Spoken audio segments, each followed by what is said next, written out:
What's up, everybody? Welcome to this pilgrimage from Palm Sunday to Easter Sunday. I'm Jack Beers, and I'm so glad to be here with you and that you are here on this earth. Our guide for this pilgrimage is none other than the great Venerable Fulton Sheen and his book, Life of Christ. I want to share with you right at the start my heart behind this pilgrimage journey. It is a little bit selfish, I'll be honest. I really have had this sense in my prayer and in my reflection time that I wanted to really walk with Jesus this whole week. I wanted to walk with him. I wanted to be where he was. I wanted to see what he saw. I wanted to be taught what he meant to teach that day on, on Sunday, Monday, Tuesday, Wednesday, Thursday, Friday, Saturday, Sunday. I didn't want to try to swallow the whole thing at once. I wanted to savor every moment as we went along, and I wanted to soak up whatever he wanted to teach me for that day. And I thought, why keep that to myself? Why only do that to myself? Why not share this journey of Holy Week with you, and starting with Palm Sunday, which, by the way, Palm Sunday is my favorite liturgical day of the year because for me, it is decision point day.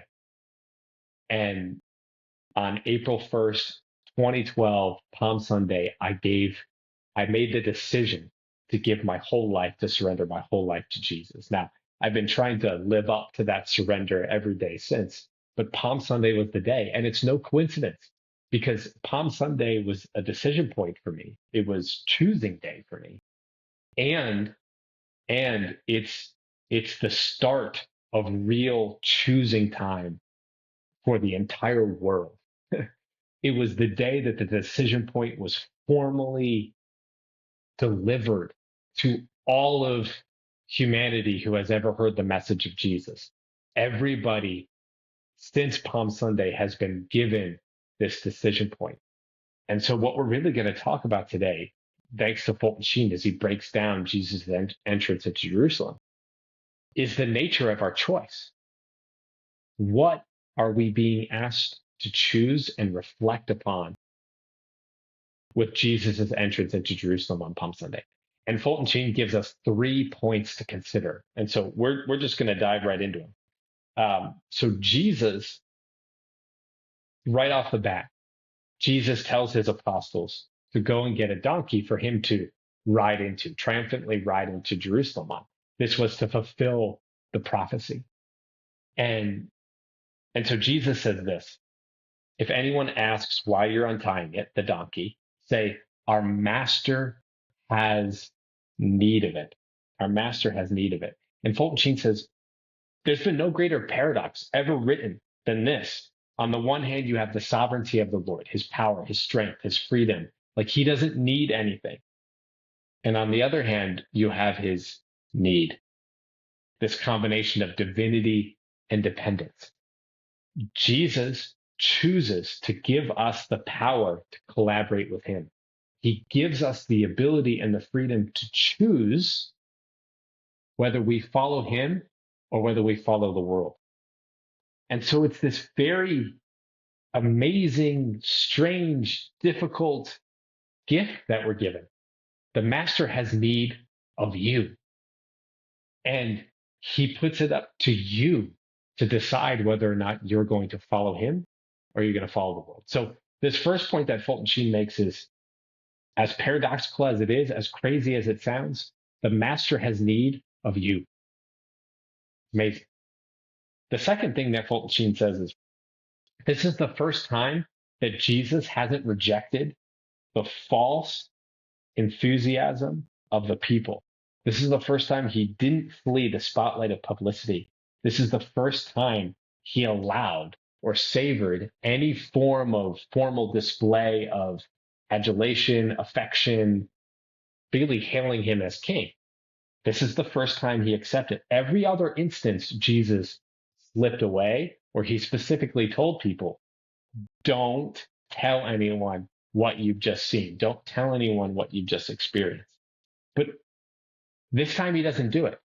The Pharisees literally comment on it. They're like, oh my goodness, quote, all the world has gone after him. So this is the biggest crowd. This is the most praise. This is the biggest declaration that Jesus is king ever up to this point in history. ever.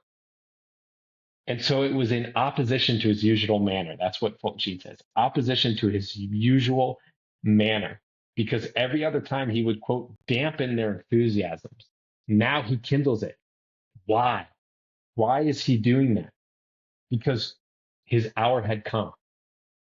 His hour had come, which means my hour has come and your hour has come. And what's the hour? The hour is once he acknowledges their praise, then there were only two courses open: confess him as Peter did or crucify him.